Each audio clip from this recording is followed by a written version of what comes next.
What's up, Warriors? What do you guys think about, suicidal thoughts? People that are suicidal, people that want to commit suicide, people that talk negative, that they want to throw in the towel, they want to give up on life. I wanted to touch this subject because a lot of people don't understand, that a lot of people have mental issues, mental problems. There is those people that, you know, are just giving up because of their laziness. They're they just don't have any hope, or they don't have no future. They think that it's not possible. They're just in such a disbelief.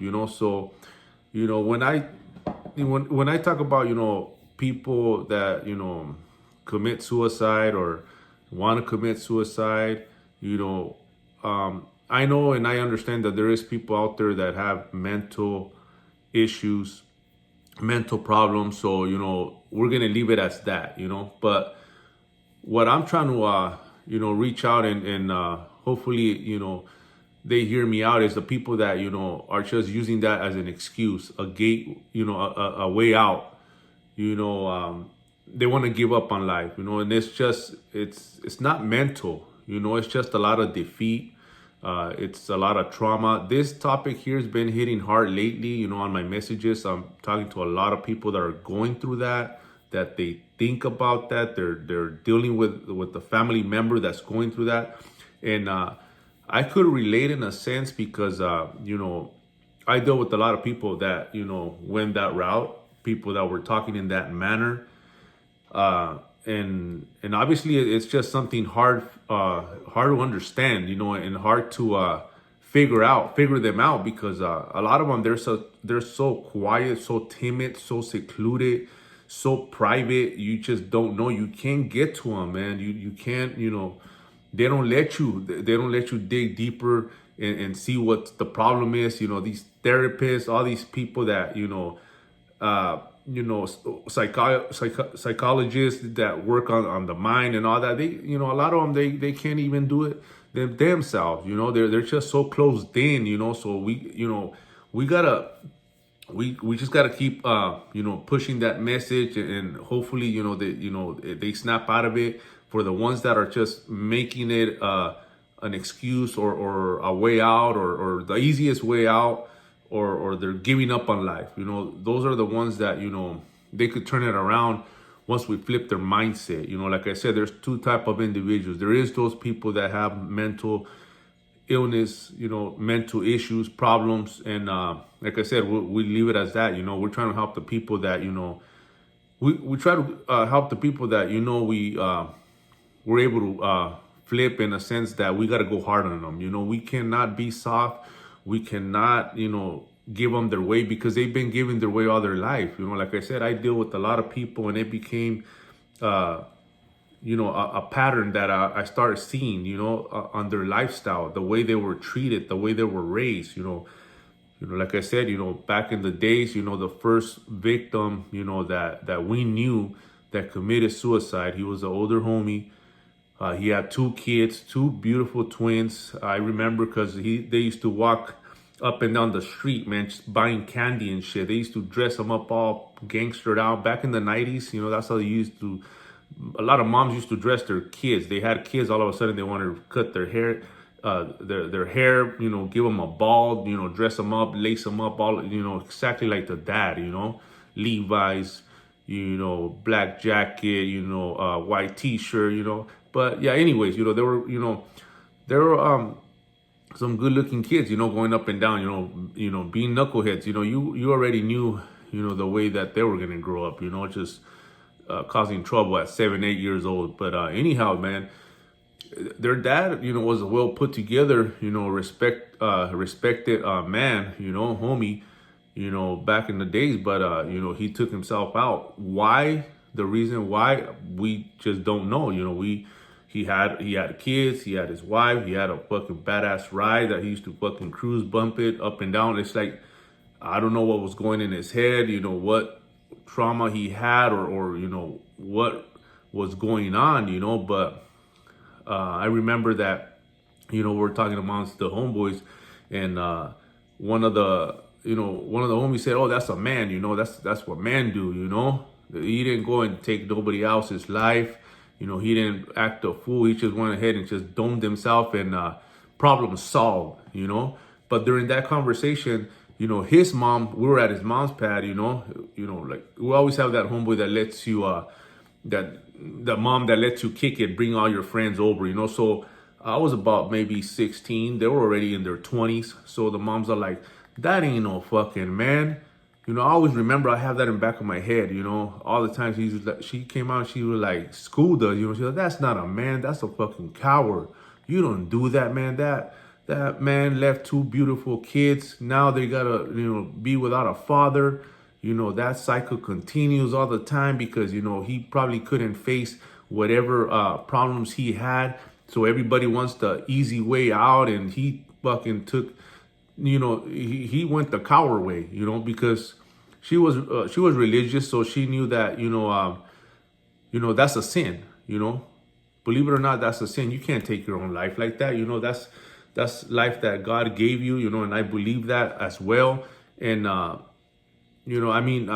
understood where she was coming from, so she checked us that day, and my homie, he was just quiet. He didn't know what to say, because he was just speaking out of toughness, speaking out of like, oh yeah, fuck yeah, that's badass, fuck yeah, he domed himself, that's a solid man right there, who the fuck would do that? And I understand who the fuck's gonna do that, takes balls to pull the trigger, especially on yourself. So yeah, I mean, that's where, that was the first victim, and after that, I had other experience with friends, relatives, fuck, my fucking back neighbor, older man that I used to talk to a lot, a few years back, he has a lot of trees with fruit and vegetables. He grows his own vegetables. He's always, looking over the fence. He's all like, hey, yo, I got some tomatoes, I got this and that, but one of these days, he wasn't looking too good, man. And he's like, hey, could I talk to you, man? And I was like, yeah, what's up, man? Because I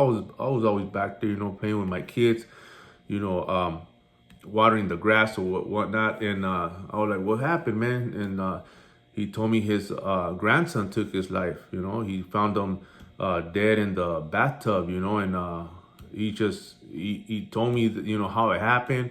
He got that gun that his dad had, and fucking domed himself, but it all starts with a lot of family problems, issues. That right there, that's when I started to see, I was the first victim that I noticed that, it was within the household, a lot of problems with with the mom, the dad going back and forth, fighting, this kid was being bullied at the school, just fuck, man, they were drilling on him. He didn't know who to go to. The parents are fighting. They're over there in their own fucking world, fighting back and forth.